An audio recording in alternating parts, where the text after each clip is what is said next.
As other countries struggled to balance the books, 2010 saw China prove its financial prowess. It overtook Japan as the world's second largest economy in the second quarter and maintained a growth rate of close to 10%.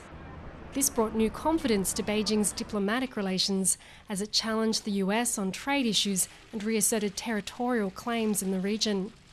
But for some, China's newfound confidence is creating new tensions. The relationship China with other countries is getting worse. Many countries felt that the rise of China is threatening the economy or threatening the stability of the world. There's been criticism that the yuan is undervalued, giving an unfair advantage to Chinese exporters. And China's key trading partners in the US and Europe are calling for a more rapid appreciation of the currency. But domestically, as Beijing winds down its $586 billion economic stimulus package put in place in response to the global crisis that erupted in 2008, experts say it's facing its own challenges. Inflation has picked up quite strongly over the last few months, and I think that reflects the fact that Beijing haven't tightened policy quickly enough.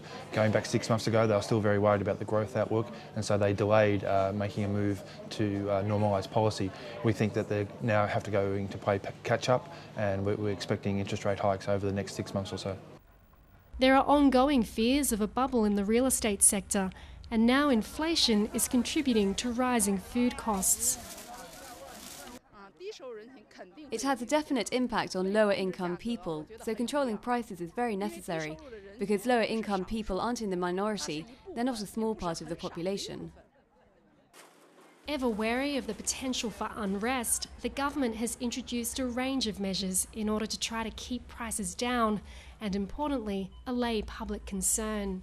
If the people think that the inflation is going to be very severe in the next year, everybody will be demand higher wages, higher prices, then the things will spiral out of control. So China government trying to do whatever it can to tell the people that the inflation next year is not going to be severe.